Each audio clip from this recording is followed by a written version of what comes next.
مضل له ومن يضلله فلا هادي له ونشهد أن سيدنا وحبيبنا ومولانا محمدا عبده ورسوله أما بعد فأعوذ بالله من الشيطان الرجيم بسم الله الرحمن الرحيم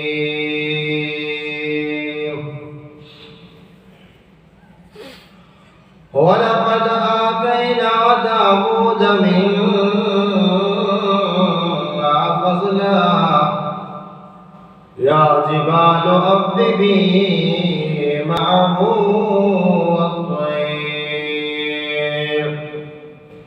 وألنا له الحديد أن اعمل سابغات وقدر في السرد واعملوا صالحا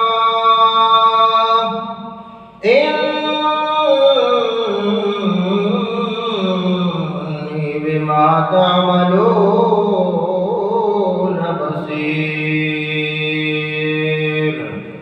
اللهم صل على محمد وعلى آل محمد كما صليت على إبراهيم وعلى آل إبراهيم إنك حميد مجيد اللهم بارك على محمد وعلى آل محمد كما باركت على إبراهيم وعلى آل إبراهيم إنك حميد مجيد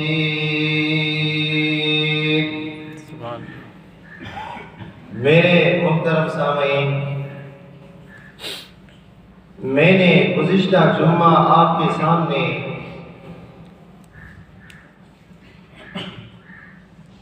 ایک غلط فہمی کا ازالہ آپ اس کو کہیں یا ایک شبہے کا جواب، میں نے کوشش کی کہ اس پر گفتگو تام ہو جائے، لیکن بات ادھوری رہ گئی۔ اب ہم انشاءاللہ کوشش کریں گے جو باتیں رہ گئی ہیں اس کو آج والے جمعے میں انشاءاللہ پائے تکمیل تک پہنچانے کی کوشش کریں گے انشاءاللہ۔ اب بات کیا ہے؟ بات یہ ہے کہ میں نے آپ سے یہ کہا کہ ہمارے ہاں ایک چیز کا رواج ہے، وہ یہ ہے کہ ہمارے ہاں جنات کو عالم الغیب سمجھا جاتا ہے،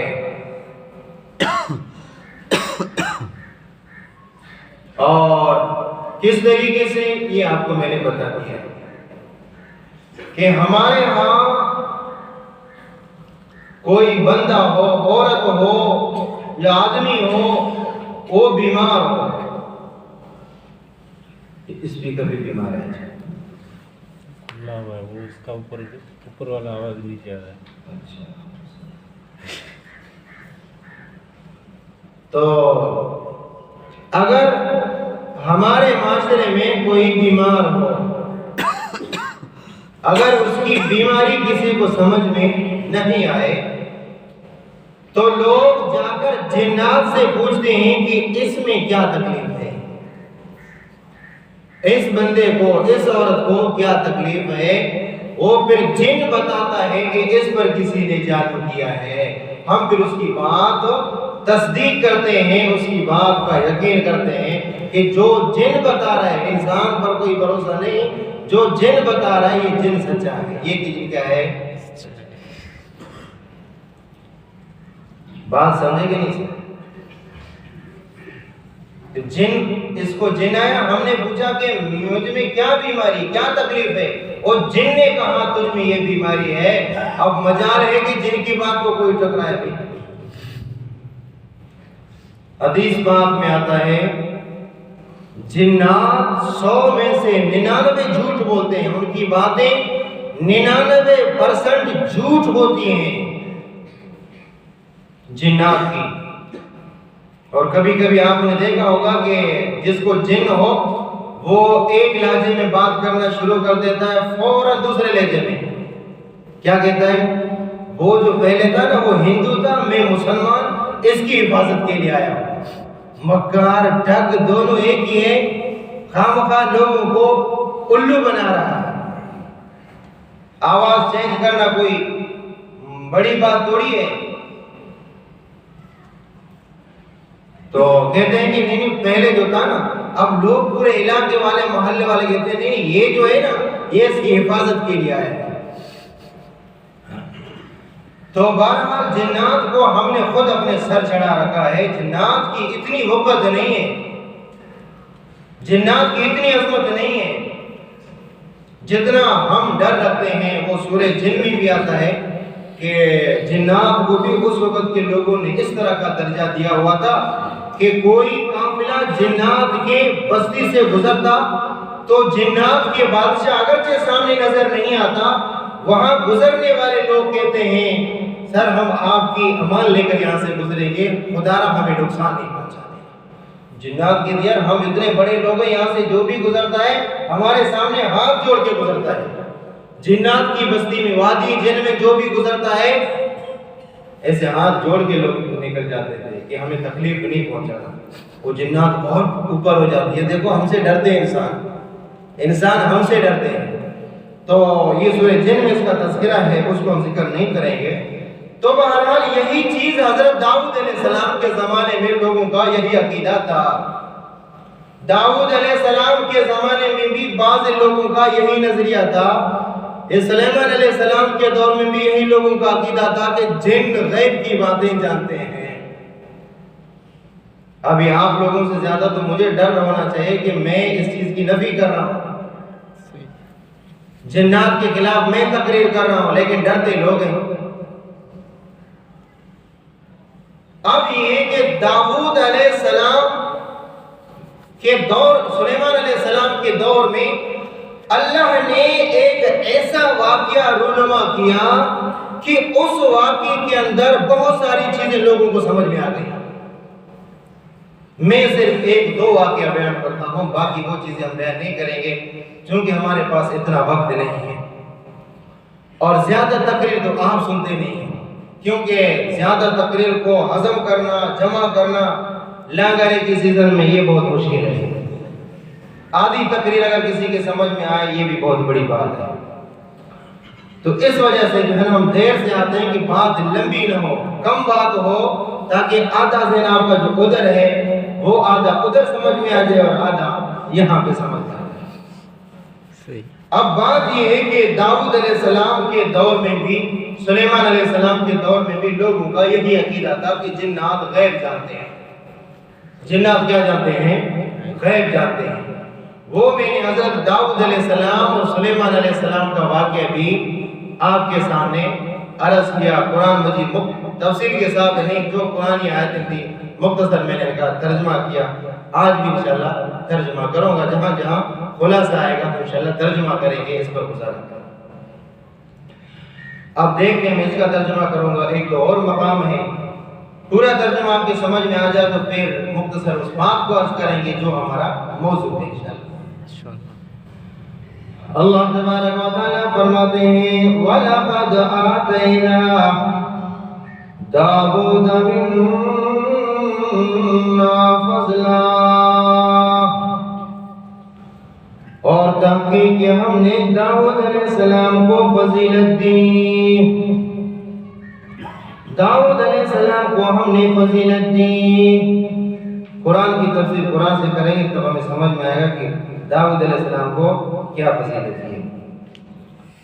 ایک 20ویں پارے میں داؤد علیہ السلام کا ذکر آتا ہے، اس آیت کا بھی ترجمہ کریں گے، کچھ نہ کچھ اس سے بھی سمجھ میں آ جائے گا۔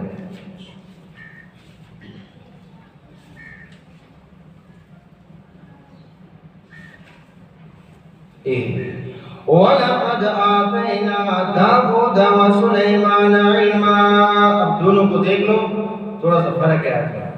یہاں پہ جو سورہ سبا ہے اس کے اندر کیا فرمایا؟ وَلَقَدْ آتَيْنَا دَاوُودَ مِنَّا فَضْلًا، تاکہ کہ ہم نے داؤد علیہ السلام کو فضیلت دی، داؤد علیہ السلام کو ہم نے فضیلت دی۔ اس مقام کو یاد کرو۔ یہاں پہ اللہ نے کیا فرمایا؟ وَلَقَدْ آتَيْنَا دَاوُودَ وَسُلَيْمَانَ عِلْمًا، فضلا علما۔ ادھر کیا فرمایا؟ فضیلت دے دی، صرف داؤد علیہ السلام کا نام ذکر کیا، ٹھیک ہے۔ ادھر کیا فرمایا؟ وَلَقَدْ آتَيْنَا دَاوُودَ وَسُلَيْمَانَ عِلْمًا، تاکہ کہ ہم نے داؤد اور سلیمان علیہ السلام کو علم عطا کیا۔ انگریزی کا علم نہیں، وہ علم جو اللہ کی طرف سے علم آیا تھا، جس سے آخرت کی یاد آ جائے، اس کو علم کہتے ہیں۔ بات سمجھ میں آگے نہیں آگے؟ ایک آدمی کے پاس میٹرک کی، ایف اے کی، بی اے کی، ایم اے کی ڈگری ہو، master, M B B S, پتہ نہیں کتنی ڈگریاں ہوں، وکالت کی ڈگریاں ہوں، پی ایچ ڈی کی ہو، ایم فل کیا ہو، لیکن اس کو یہ کہو کہ ابو کا جنازہ ہے، ابو کے جنازے میں کیا پڑھیں گے پتہ نہیں ہے۔ حالانکہ اس نے ایم فل بھی کیا ہے، پی ایچ ڈی بھی کی ہے، لیکن اس کو اتنا بھی پتہ نہیں ہے کہ ابو کے جنازے میں کتنی تکبیریں ہیں، پہلی تکبیر میں کیا پڑھنا ہے، دوسری تکبیر میں کیا پڑھنا ہے، تیسری تکبیر میں کیا پڑھنا ہے، چوتھی تکبیر میں۔ بچے نے پی ایچ ڈی کی ہے اور پی ایچ ڈی کرانے والا یہی ابو تھا۔ اس ابو کو چاہیے تو یہ تھا کہ کبھی کبھار قرآن بھی اس کے سامنے رکھ دیتا۔ تو یہی تو ہم کہتے ہیں نا کہ لوگ مرنے کے بعد کیا کہتے ہیں کہ مولوی صاحب ابو کے لیے قرآن خوانی کرنی ہے، فلان کے لیے قرآن خوانی کرنی ہے، مدرسے کے بچوں کو بلاؤ قرآن پڑھیں گے تاکہ ابو امی فلاں رشتہ دار جنت میں چلا جائے۔ لیکن کبھی غور نہیں کیا کہ جس کے لیے آپ قرآن خوانی کر رہے ہو اس نے خود کبھی قرآن کھول کے دیکھا ہے کہ نہیں؟ سوچ لو، اس نے کبھی خود قرآن کھول کے دیکھا ہے؟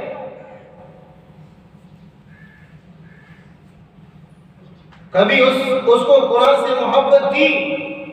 میں تو کہتا ہوں مرنے کے بعد اپنے ابو کے لیے 1000 مرتبہ قرآن مجید کا ختم کراؤ، لیکن اگر آپ نے اپنی زندگی میں 1 مرتبہ ابو کو قل ہو اللہ پڑھایا، خدا کی قسم اس ایک قل ہو اللہ کا درجہ مرنے کے بعد 1000 قرآن مجید کی ختم سے افضل ہے۔ قرآن مجید مردوں کے لیے صرف نہیں ہے، زندوں کے لیے ہے۔ قرآن کہتا ہے افلا یتدبرون، انتظار کرتے ہیں کہ کب ابا مرے گا، پھر اس کے بعد ہم اس کے پیچھے قرآن خوانی کی ختموں کا سلسلہ جاری کریں گے۔ نہیں، زندہ ہے آپ اس کو قرآن مجید کی تعلیم دے دیں۔ بات سمجھ میں آ گئی نہیں آ گئی؟ مرنے کے زندگی میں اس کو فاتحہ کا طریقہ سکھاؤ، اللہ سے مانگنے کا طریقہ سکھاؤ۔ یہ نہیں ہے کہ مرنے کے بعد پستہ، بادام، جوتے، ڈنڈے، مسواک، چپل، کپڑے، نالا اور کنگھی رکھ کر سارے کوٹ کے بے نمازیوں کو جمع کرو، آ جاؤ ابو کے لیے فاتحہ خوانی کرنی ہے۔ زندگی میں اس کو بولو ابا فاتحہ اس طریقے سے کیا جاتا ہے تاکہ مرنے کے بعد میرے اور آپ کے فاتحہ کا محتاج نہ ہو۔ بعد میں ہم جیسے بے نماز جاتے ہیں، ہماری آنکھیں اس پستے پر، بادام پر، اس بریانی پر، اس دیگ پر، اس اخروٹ پر، اس بادام پر ہوتے ہیں، تو لازم بات ہے ہماری نظر ادھر ہوتی ہے، تمہارا دل بھی ادھر ہوتا ہے۔ اور جب دعا دل سے نکلتی ہے تو اللہ تبارک و تعالیٰ کے دربار میں قبول ہوتی ہے۔ اپنے بچے کو دنیا میں سکھاؤ، زندگی میں سکھاؤ کہ اللہ سے مانگنے کا طریقہ یہ ہوتا ہے، جو اپنے لیے درد دل رکھتا ہے میں اس کے لیے درد دل نہیں رکھ سکتا ہوں۔ ہمارے ہاں تو یہ ہے کہ جب تک زندہ ہوتے ہیں قدر نہیں ہوتی ہے، مرنے کے بعد پر جا کر قبر کے اوپر گلاب کا پانی ڈالتے ہیں، جب تک زندہ ہے تو ابو کو مٹکے کا پانی بھی نہیں پلایا۔ اب اتنا وفادار ہو گیا ہے، ہر جمعے کو ہر مہینے میں گلاب کا پانی لے کے جاتا ہے، ابو کو چھڑکا دیتا ہے، جیسے اس نے کھجور کا درخت لگایا بار بار اس کو پانی دے رہا ہے۔ جب تک زندہ ہوتا ہے کوئی گلے میں رسی بھی نہیں ڈالتا ہے، پھر کیا کرتے ہیں، پھر چارپائی پر بھی پھولوں کی ہار چڑھا دیتے ہیں۔ بہرحال تو قرآن مجید آپ نے تبلیغی جماعت والوں سے سنا ہے نا کہ ایک آیات قرآن مجید کا سیکھنا کتنی رکعت نماز سے افضل ہے؟ 100 رکعت سے افضل ہے۔ کیا مطلب ہے؟ کبھی سوچا اس پر کیا ہے؟ الحمدللہ رب العالمین کا کیا مطلب ہے؟ 100 رکعت نماز آپ نے نفل پڑھ لیا، ثواب مل گیا آپ کو؟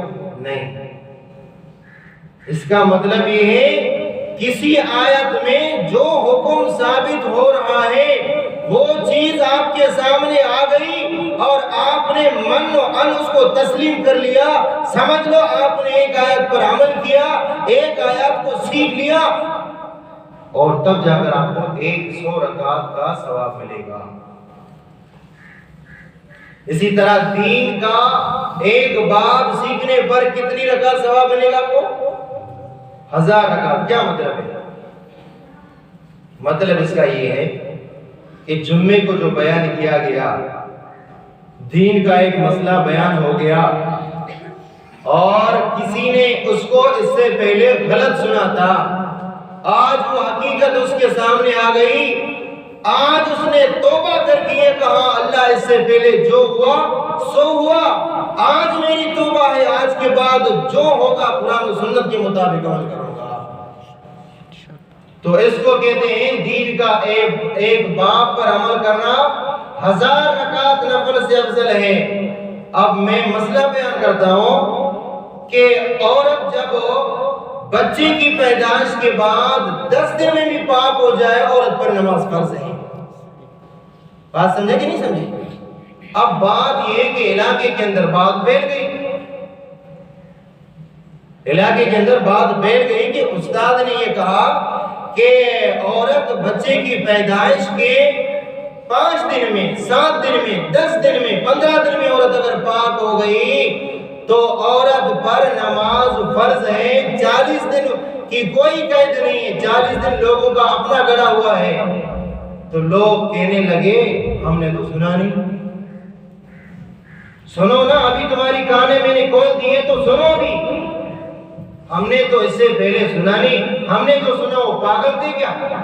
جیسے عرب کہتے تھے نا ننگا طواف کرتے تھے، کہتے تھے کہ ہمارے باپ دادا پاگل تھے، نہیں وہ پاگلوں کے باپ تھے بھائی۔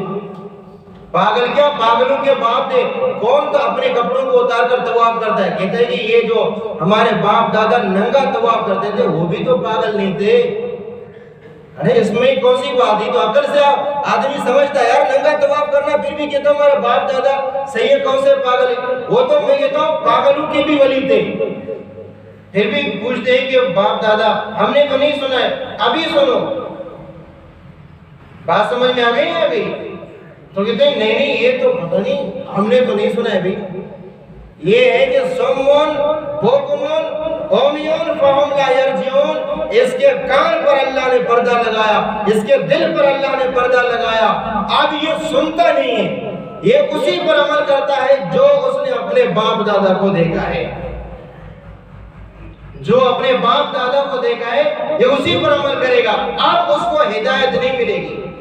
اس کو کہتے ہیں کہ آپ نے ایک دین کے مسئلے کو غلط سنا ہے، غلط عمل کیا ہے، لیکن بات کرتے بھی وہ بھی بھٹیاں کرتی ہیں، جن کو کبھی خود تو ابھی موقع نہیں آئے گا، اب دوسروں کی نمازیں خراب کر دیں گے۔ دروازہ کھولو گے۔ اب یہ ہے کہ دین کا ایک باب سیکھنا 1000 رکعت نفل سے افضل ہے۔ دین کا ایک باب یہ ہے کہ جو مسئلہ ہم آپ کو بتا رہے ہیں اس کو عمل کرو۔ عدت کا ہم نے مسئلہ آپ کو بتا دیا، یہ پورا دین کا ایک باب ہے، آپ اس پر اس طریقے سے عمل کریں جو قرآن میں ہے، تو تب جا کر آپ کو 1000 رکعت نفل کا ثواب ملے گا۔ خیر بات نکل گئی، ہم یہ کہہ رہے تھے کہ دیکھیں قرآن مجید نے وہ کیا چیز عرض کی ہے۔ فرمایا وَلَقَدْ آتَيْنَاكَ مُلْكًا مِنَّا فَضْلًا، تاکہ کہ ہم نے داؤد علیہ السلام کو فضیلت دی. یہ سورہ سبا، سورہ نمل دیکھیں. وَلَقَدْ آتَيْنَا دَاوُودَ وَسُلَيْمَانَ عِلْمًا، تاکہ کہ ہم نے داؤد علیہ السلام کو اور سلیمان علیہ السلام کو علم عطا کیا. علم اللہ کی نعمت ہے. ایک آدمی جہالت سے نکل کر علم میں چلا گیا تو سمجھ لو اللہ نے اس کو بہت بڑی نعمت عطا کی. وَقَالَ الْحَمْدُ لِلَّهِ الَّذِي فَضَّلَنَا، دونوں باپ بیٹا کہنے لگے. داؤد علیہ السلام باپ ہے، سلیمان علیہ السلام بیٹا ہے. دونوں نبی ہیں، دونوں بادشاہ ہیں. دونوں نبی ہیں، دونوں بادشاہ ہیں. سلیمان علیہ السلام کی 100 بیویاں، داؤد علیہ السلام کی 1000 بیویاں. یہ میرے اور آپ کے سمجھ میں نہیں آئے گی، اس لیے کہ میں اور آپ مہاجر پہ گزارا کرتے ہیں. یہ نبیوں کی طاقت ہے. کس کی طاقت ہے؟ یہ نبیوں کی طاقت ہے. وَقَالَ الْحَمْدُ لِلَّهِ الَّذِي، دونوں نے کہا، باپ بیٹے نے کہا الحمدللہ الذی، تمام تعریفیں اس رب کے لیے ہیں جس کو اللہ حکومت دے دے، اس کی زبان پر اللہ اللہ ہو جائے تو سمجھ لو کہ یہ بھی اللہ کی بہت بڑی نعمت ہے. ورنہ لوگ پھر اندھے ہو جاتے ہیں.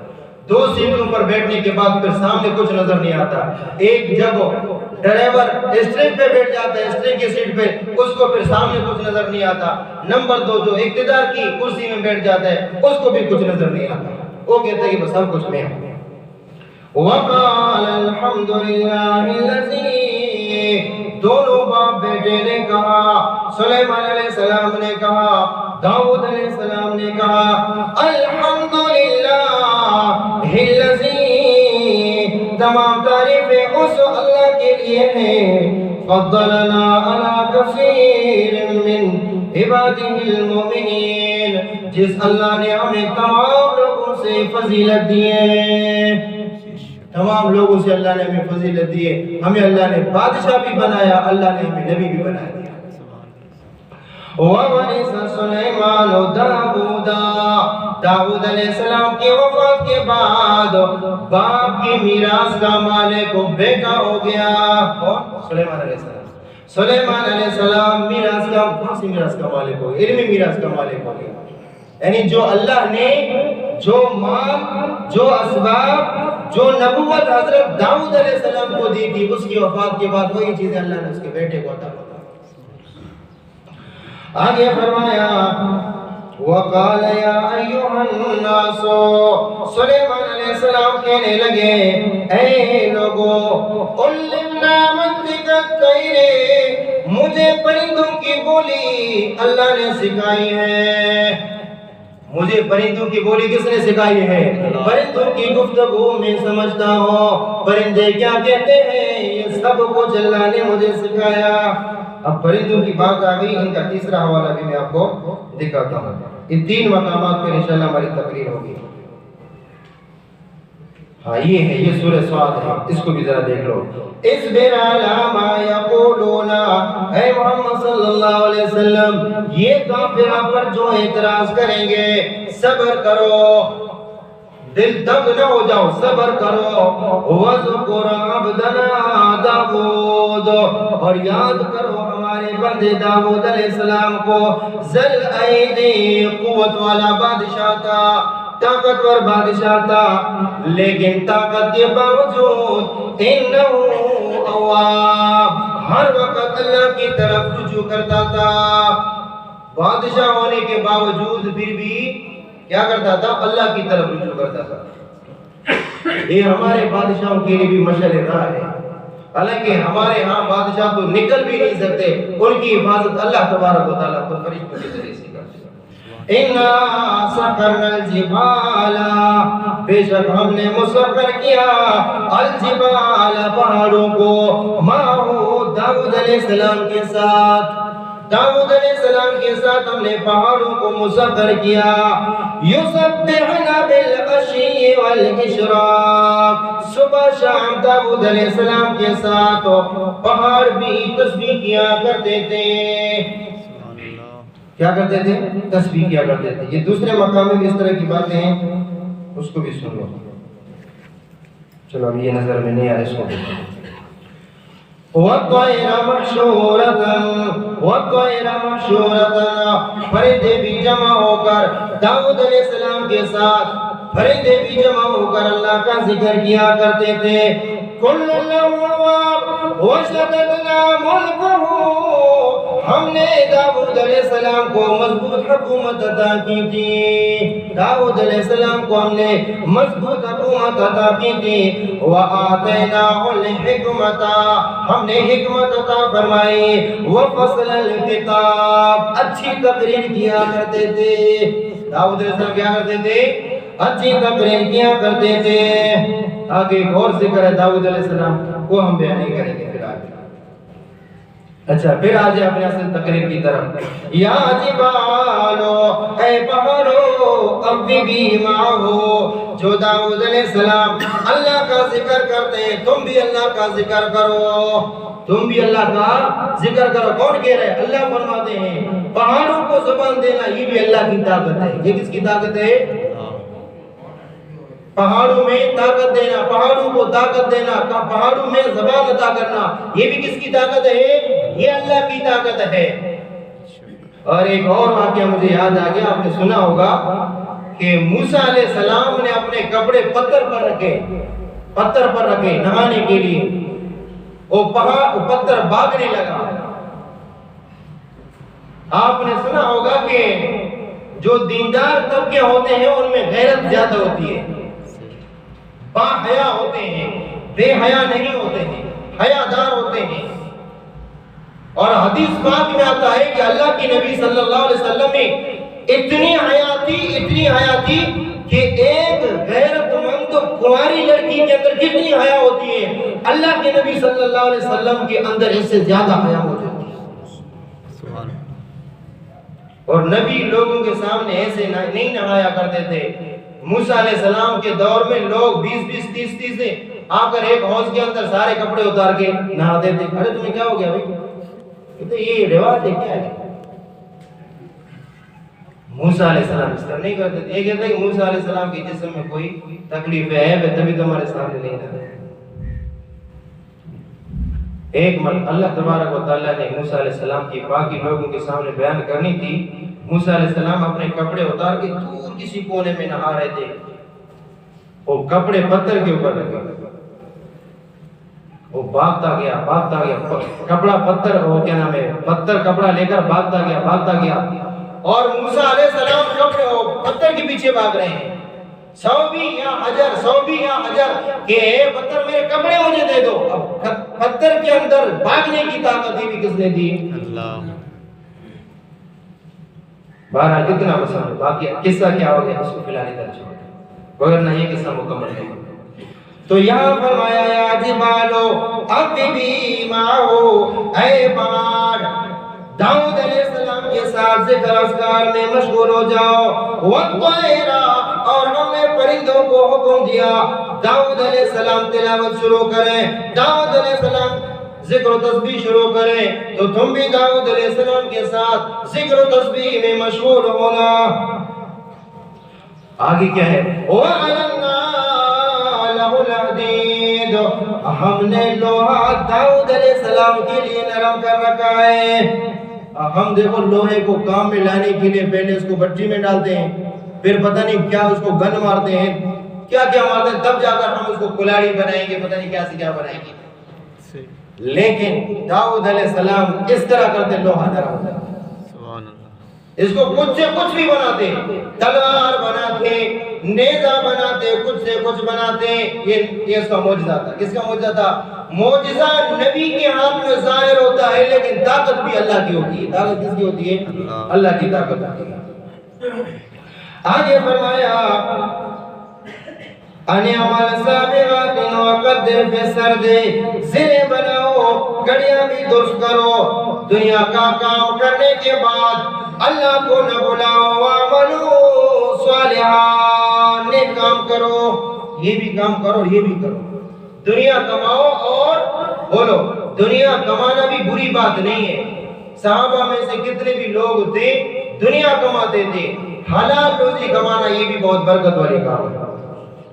برکت والی بات ہے کہ آپ حلال روزی کما رہے ہو, بیت المال پر بوجھ نہ ہو. شرعی مسئلہ یہ ہے کہ جو بادشاہ وقت ہوتا ہے ملک کے لیے کام کرتا ہے اور عوام کے لیے کام کرتا ہے, اس کے لیے بیت المال سے رقم لینا گزارے کی بقدر جائز ہے. لیکن داؤد علیہ السلام بادشاہ نبی ہونے کے باوجود اپنے ہاتھ کا کام کر کے اپنا پیٹ بھرتے. بات سمجھ میں آگئی نہیں آگئی؟ مفت خور نہیں ہے جیسے ہمارے یہاں بہت سارے لوگ مفت خور ہیں. بیویوں کو کام کے لیے بھیجتے ہیں, خود گھروں میں سانڈے کی طرح پڑے ہوئے ہیں, کام نہیں کرتے ہیں. بیویاں کام کرتے ہیں, ان کو کھلاتی ہیں. مرد بنے ہوئے ہیں, بیویوں سے کام کرواتے ہیں کہ تم جاؤ کام کرو, جھاڑو پوچھا لگاؤ اور ہمیں کھلاؤ. عورت کو کام کرنے کی اجازت اس وقت ہو جب میں نے آپ کو یہ کہا جب مرد مر جائے یا مرد کی غیرت مر جائے. مرد مر جائے تو اجازت, ابھی کھلانے والا کوئی نہیں ہے تو عورت کو کمانے کی اجازت ہے. یا زندہ ہے لیکن اس کی غیرت مر چکی ہے تو تب بیوی کو پھر جانے کی اجازت ہے. دیکھو نبی 100 بیویوں کو کھلا رہا ہے, اپنے ہاتھ سے کما رہا ہے. انی بما تعملون بصیر ولسلیمان الریح غدوها شہر ورواحها شہر. سلیمان علیہ السلام کے لیے ہم نے ہواؤں کو مسخر کیا. صبح چلتے تھے تو 1 مہینے کی مسافت طے کرتے تھے, شام چلتے تھے تو 1 مہینے کی مسافت طے کرتے تھے. وَأَصَلْنَا لَهُ أَيْنَ الْقِدْرِ. ان کا میں نے ترجمہ کیا تو دوبارہ مطلب ترجمہ کرتا ہوں, اصل ہمارا قصہ آگے ہے. وَأَصَلْنَا لَهُ أَيْنَ الْقِدْرِ. تانبے کی نہریں جاری ہوتی تھیں. لوہا والا بیٹا, تانبے کی نہریں جاری ہوتی تھیں. نہریں یمن میں تانبے کی نہریں, جیسے اللہ نے تانبے کو اتنا موم بنایا, موم کی طرح جیسے پانی کیسے چلتا ہے, اللہ نے سلیمان علیہ السلام کے لیے تانبے کو ایسا چلایا, نرم کر کے چلایا. وَمِنَ الْجِنِّ مَن يَعْمَلُ بَيْنَ يَدَيْهِ بِإِذْنِ رَبِّهِ. ہم تو کہتے ہیں جنات سے ڈرتے, سلیمان علیہ السلام جنات سے کام لے رہے ہیں. جنات بھی کام کرتے تھے. وَمِنَ الْجِنِّ وَمِنَ الْجِنِّ جنات بھی کام کرتے تھے. مَن يَعْمَلُ بَيْنَ يَدَيْهِ. سلیمان علیہ السلام کے سامنے جنات کام کرتے تھے. بِإِذْنِ رَبِّهِ اللہ کے حکم سے. سب نبیوں کی طاقت ظاہر کرنے کے بعد اللہ آگے اپنی طاقت ظاہر کرتا ہے تاکہ لوگوں کو دکھا رہا ہے کہ نبی کے ہاتھ میں معجزہ بھی ظاہر ہوتا ہے, اس میں بھی طاقت اللہ کی ہوتی ہے. بات سمجھ میں آ رہی نہیں آ گئی؟ لوگوں نے ہمیں بیوقوف بنا کے اللہ ہماری سنتا نہیں, ان بابا کی اللہ موڑتا نہیں, ہماری ان کے سامنے, ان کی اللہ کے سامنے. استغفراللہ. یعنی اللہ ہمارا سنتا نہیں, ہم پہلے ان بابا کے پاس جائیں گے, قبر والے کے پاس جائیں گے, پھر یہ ہماری جا کر اللہ کے سامنے سفارش کرے گا.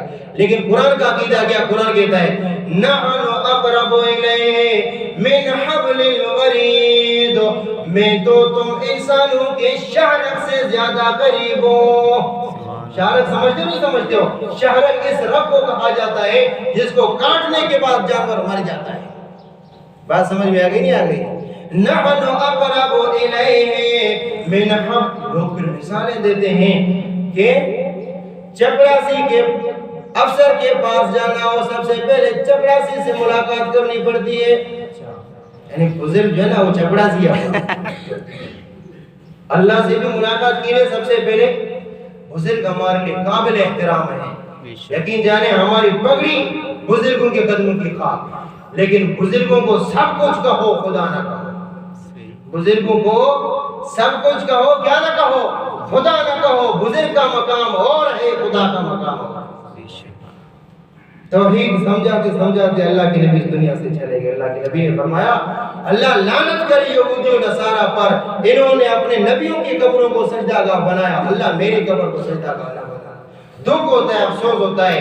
9 سال سے میں آپ کے سامنے تقریر کر رہا ہوں صرف توحید پر, پھر بھی ایسی باتیں ہمارے علاقے, ہمارے بورڈ سے باتیں سمجھ میں آ رہی, مجھے سننے میں آ رہی.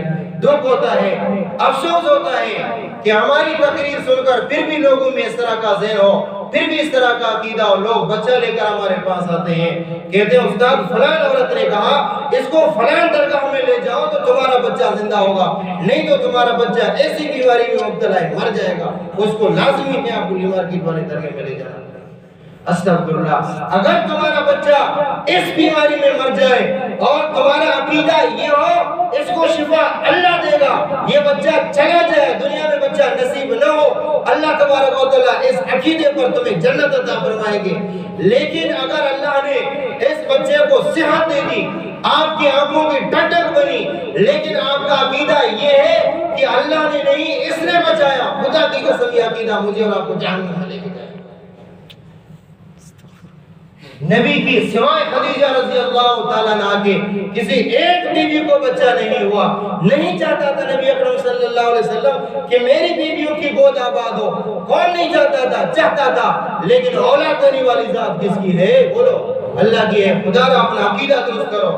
9 سال سے میں صرف عقیدہ بیان کر رہا ہوں، کوئی بھی میرا موضوع ہو، نماز کا موضوع بلا کر اس کو عقیدے پہ لاتا ہوں، توحید پہ لاتا ہوں، روزے کا مسئلہ ہو اس پہ توحید پر لے کر آتا ہوں، زکات کا مسئلہ ہو توحید پہ لے کر آتا ہوں کہ یہ اعمال بعد میں کام آئیں گے، عقیدہ ہمارا پہلے کام آئے گا۔ قبر میں سب سے پہلے عقیدے کا سوال ہوگا تمہارا رب کون ہے؟ بولو رب کون ہے؟ عقیدہ، یہ عقیدہ ہے۔ رب کا کیا مطلب ہے؟ بنانے والا کون ہے؟ اللہ۔ پرورش کا کرنے والا کون ہے؟ اللہ۔ زندگی دینے والا کون ہے؟ بیماری دینے والا کون ہے؟ بیماری کو ختم کرنے والا کون ہے؟ نبیوں کا عقیدہ یہ ہوتا تھا کہ وَإِذَا مَرِضْتُ، جب میں بیمار ہوتا ہوں، فَهُوَ يَشْفِينِي، اللہ مجھے شفا دیتا ہے۔ نبیوں کا یہ عقیدہ ہوتا ہے۔ میرا اور آپ کا عقیدہ یہ ہے ایک تو ایک ادھر بھی داغا ہے، ادھر بھی داغا ہے، ادھر بھی داغا ہے، ادھر بھی داغا ہے، لیکن پھر بھی سدھرنے کا نام نہیں لیتا، پھر بھی کہتا ہے سر میں چکر ہے، پتہ نہیں کس نے جادو کیا، کیا کیا؟ کسی نے تم پر جادو نہیں کیا ہے۔ داؤد حضرت ایوب علیہ السلام میں کتنی بیماریاں تھیں؟ آپ نے سنا لوگ تو کتابوں میں یہاں تک لکھتے ہیں کہ کیڑے جسم میں پڑ گئے۔ میں اس بات کو تو نہیں مانتا ہوں کہ کیڑے پڑ گئے، نبیوں کے جسم کو کیڑے پڑ جائیں بات غلط ہے۔ نبیوں کے جسم کو اللہ تبارک و تعالیٰ نے حرام کر رکھا ہے۔ یہ واعظین کی باتیں جو کتابوں سے نہ آشنا ہے، کتاب دیکھتے نہیں ہیں، بس کسی کی تقریر سنی، تقریر جاڑ دیا کہ پیغمبر حضرت ایوب علیہ السلام کے جسم میں کیڑے پڑ گئے۔ بات ایسی نہیں ہے۔ اللہ تبارک و تعالیٰ نے بیمار تو ہو گئے، بیمار تو کر دیا اللہ تبارک و تعالیٰ نے، بیمار تو ہو گئے ایوب علیہ السلام، لیکن جسم میں کیڑے پڑنے والی بات درست نہیں ہے، کسی معتبر کتاب میں نہیں ہے۔ کیوں؟ اللہ تبارک و تعالیٰ حدیث پاک میں آتا ہے ان اللہ حرم اجساد الانبیاء ان تاکل اجساد حرم علی الارض ان تاکل اجساد الانبیاء، اللہ نے زمین پر بھی حرام کر رکھا ہے کہ وہ نبیوں کے جسم کو ذرا برابر نقصان دے دے، تو کیڑے کو کس نے اجازت دی؟ بیمار ہو گئے لیکن پھر بھی دعا کس سے مانگی؟ کس دعا کیا دعا مانگی؟ قرآن مجید میں ہے رب کون ہے؟ کسی بت کا نام ہے؟ رب انی مسنی الضر، یہ بھی نہیں کہا رب آپ نے بیماری لگا دی، یہ بھی نہیں کہا رب اے میرے رب مسنی الضر، مجھے تکلیف پہنچی ہے، بس اللہ مجھے تکلیف پہنچی، وانتا ارحم الراحمین، تو مہربان ذات ہے۔ اے حضرت بس اتنی سی بات کہہ دی، یہ نہیں کہا کہ اللہ تم نے مجھے بیماری کی بھی نسبت اللہ کی طرف نہیں کی ہے۔ اور ابراہیم علیہ السلام نے اللہ سے شفا مانگی، لیکن یہ نہیں کہا کہ بیمار مجھے اللہ کرتا ہے، یہ نہیں فرمایا وَإِذَا مَرِضْتُ، جب میں بیمار ہوتا ہوں، حالانکہ بیماری دینے والا بھی اللہ ہے، لیکن ادب یہ ہے کہ بیماری کی بھی نسبت اللہ کی طرف نہ کرو۔ بات سمجھے کہ نہیں سمجھے؟ حالانکہ بیمار کرنے والا اللہ ہے، لیکن کیا فرمایا؟ وَإِذَا مَرِضْتُ، جب میں بیمار ہوتا ہوں، فَهُوَ يَشْفِينِ، تو شفا اللہ دیتا ہے۔ شفا اچھی بات ہے، تبھی شفا کی نسبت اللہ کی طرف یہ، بیماری اچھی بات نہیں ہے تبھی بیماری کہتے وقت بھی نسبت اللہ کی طرف نہیں کی ہے۔ بات سمجھے کہ نہیں سمجھے؟ عقیدہ یہ ہو، اعمال میں کمی کوتاہی ہو، انشاءاللہ نجات ہوگی، انشاءاللہ نجات ہوگی، نہیں تو فلان درگاہ فلان پیر، وہ درگاہ ہمارے لیے ان کے قدموں کی خاک ہمارے آنکھوں کے لیے، خدا کی قسم ہم ان بزرگوں تک نہیں پہنچ سکتے، لیکن ان بزرگوں نے بھی نہیں کہا ہمارے مرنے کے بعد ہماری عبادت کرنا۔ اگر آپ کو بھروسہ نہیں ہے، یہ ہمارا قصہ رہ گیا، یہ ہماری تقریر رہ گئی، وہ ذرا میں آپ کو یہ واقعہ بتاتا ہوں کہ قیامت کا دن ہوگا، یہ تو بزرگ ہیں، اللہ نبیوں کو جمع فرمائیں گے۔ یوم یجمع اللہ الرسل، یہ سورہ مائدہ آیت نمبر 108 7واں پارہ ہے۔ یوم یجمع اللہ الرسل، قیامت کا دن ہوگا، اللہ تمام کے تمام پیغمبروں کو جمع کریں گے، سب پیغمبروں کو جمع کریں گے۔ اس کے بعد اللہ فرماتے ہیں فَيَقُولُ، اللہ فرماتے ہیں مَاذَا أُجِبْتُمْ، مَاذَا أُجِبْتُمْ، تمہارے مرنے کے بعد لوگوں نے تمہاری عبادتیں کیوں کی ہیں؟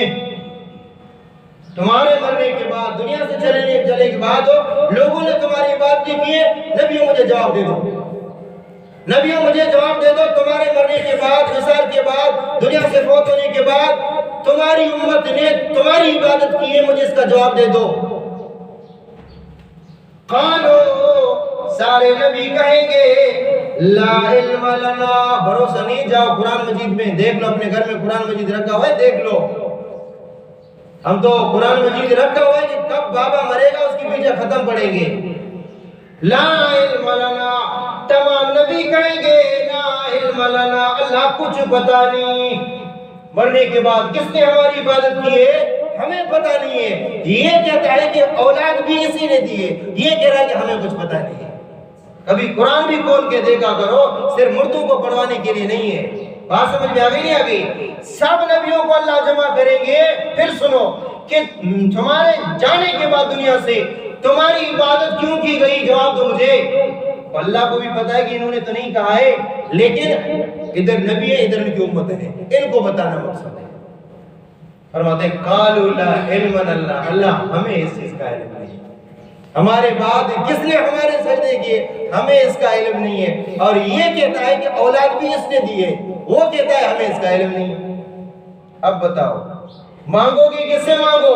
وہ قرآن آیت ہے للہ ملک السماوات، دھاگے شاگے نکال دو، الحمدللہ کافی دھاگے نکل گئے۔ یقین جانیں جس مسجد میں قرآن و سنت بیان نہیں ہوتا، ایسی ایسی مسجدوں میں جاتے ہیں، ہماری اپنی مسجدیں ہیں، لیکن وہاں پہ میں نے سامنے مقتدیوں کو دیکھا ہے گلے میں بھی داغا ہے، پاؤں میں بھی داغا ہے، ہاتھ میں بھی داغا ہے۔ کیوں؟ اس لیے کہ وہاں پہ قرآن و سنت بیان نہیں ہوتا ہے، بس قصے کہانیاں بیان ہوتی ہیں۔ جس مسجد میں قصے کہانیوں پر گزارا ہو تو لوگ قصے اور کہانی والے بن جاتے ہیں۔ قصے کہانی ہم نے بہت سنے ہیں، آپ صرف قرآن سنو کہ قرآن کا عقیدہ کیا ہے، بات سمجھے کہ نہیں سمجھے؟ جب قرآن کی بات آ گئی نا تو سر تسلیم کھم کر لینا، یہ نہ کہنا کہ ہم نے اپنے باپ دادا سے یہ نہیں سنا ہے۔ باپ دادا سے لوگوں نے کیا سنا ہے تو ہو گیا، لوگوں نے سنا ہے کٹنگ ماڑی گل میں کٹنگ ہو گئی، 80 سال سے لوگ سن رہے تو ہو گئی۔ اب فرمایا یعملون لہ ما یشاء من محارب، وہ جنات بناتے تھے حضرت سلیمان علیہ السلام کے لیے محراب۔ یہ محراب دیکھو کیا بنایا، یعملون لہ ما یشاء من محارب، محارب کو معنی محراب، بڑے بڑے محراب بناتے تھے سلیمان علیہ السلام کے لیے۔ مسجد اقصی کی تعمیر بھی داؤد علیہ السلام نے اپنے زمانے میں شروع کی، مکمل نہیں ہوا۔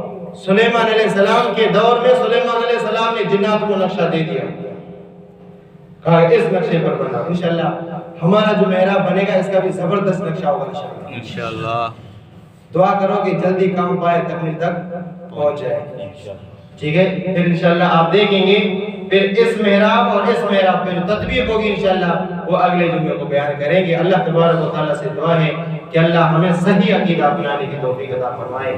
وآخر دعوانا الحمدللہ۔